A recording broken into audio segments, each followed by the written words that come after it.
Druids is a French-Canadian-Belgian historical film first released on 31 August 2001, directed by Jacques Dorfman. It stars Christopher Lambert, Klaus Maria Brandauer, Ines Saistra, Maria Kavajikova, Bernard Pierre Donadieu, and Max von Sydow. The film tells the story of the Gallic chieftain Vercingetorix, from his childhood through to his battle to save Gaul from Roman domination at the hands of Julius Caesar. The film culminates with the decisive Battle of Alesia. The novel The Druid King by Norman Spinrad is a derivative work of an early version of Druid script. Synopsis. In the year 60 BC, a group of Druids, including the archdruid Gutruit, witness the passing of a comet and interpret it as the sign of the coming of a king for their country Gaul, which has not had a king for a long time. Gutruit goes to Gergovia, the capital of the Arvanus tribe, to attend a meeting of Gallic tribal chieftains. The young boy Vercingetorix, along with his friend the young girl Eponia, sneak into a large cavern where Celtil, Vercingetorix's father and chieftain of the Arvanus, hosts the meeting of chieftains with the intention of proclaiming himself king of all Gauls. When Celtil shows off the crown once worn by the old kings of Gaul, an arrow from two Roman spies hits Celtil in the back.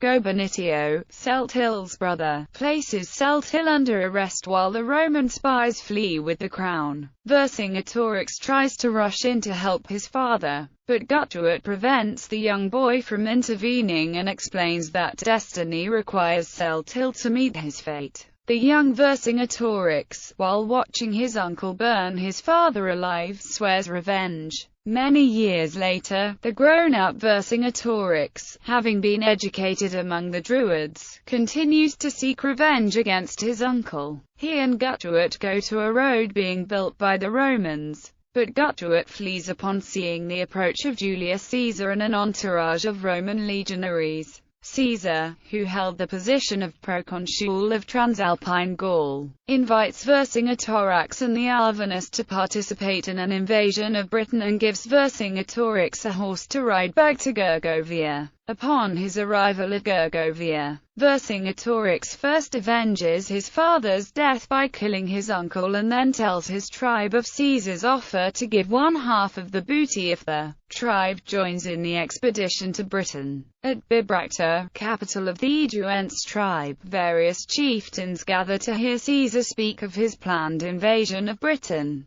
Dumnorix, chieftain of the Aeduense, is skeptical of the Romans and tells Caesar that he does not want to go, but Caesar takes his children as hostages anyway. Later, Vercingetorix is reunited with his childhood friend Eponia in a private meeting with Caesar, who shows to Vercingetorix and Eponia the old crown of the kings of Gaul. Caesar suggests that the numerous Gallic tribes should be united under one king chosen by Rome, but Vercingetorix refuses Caesar's offer by saying that the king of the Gauls should be chosen by destiny. After Dumnorix attacks a Roman garrison, Caesar orders Vercingetorix to capture him. When Vercingetorix confronts Dumnorix, the latter tells him that it was the Romans who orchestrated Celtil's death. Two Roman officers have been following Vercingetorix, and one of them kills Dumnorix instantly with a sling stone to the forehead.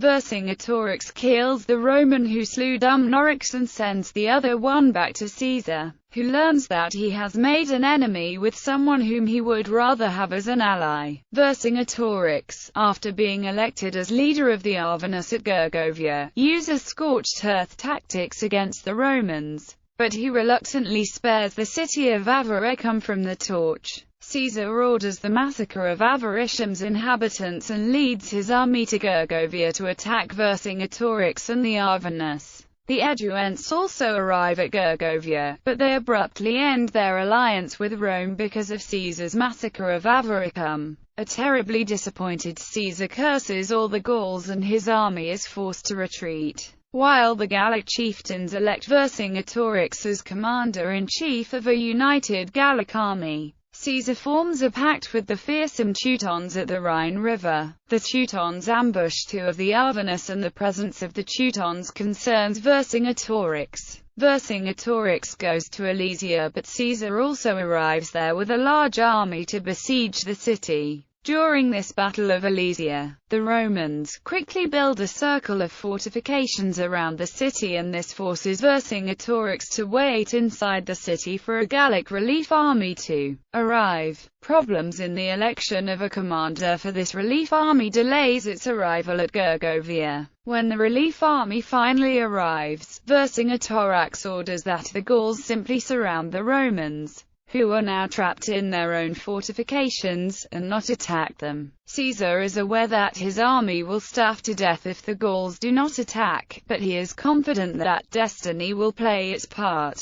The Gauls clamor for one big battle, and Vercingetorix reluctantly agrees to lead them in the fight. Gallic warriors rush towards the Roman fortifications, but the Romans shoot them down with volleys of arrows and javelins. When Caesar unleashes the Teutons into battle, all was lost for the Gauls, and they withdraw amidst the large field of dead bodies. Vercingetorix resigns in the fate of the conquered Gauls and rides out to give himself up to the Romans at their fort, where he lays down his weapons and kneels before Caesar. The film ends with Druids' narration that Caesar was assassinated on the Ides of March 44 BC, on the steps of the Roman Senate, and that Vercingetorix, imprisoned in Rome, was executed 2 years earlier by order of Caesar. Reception. The film was a critical and commercial failure. The production cost $15 million, and the film was never widely released anywhere.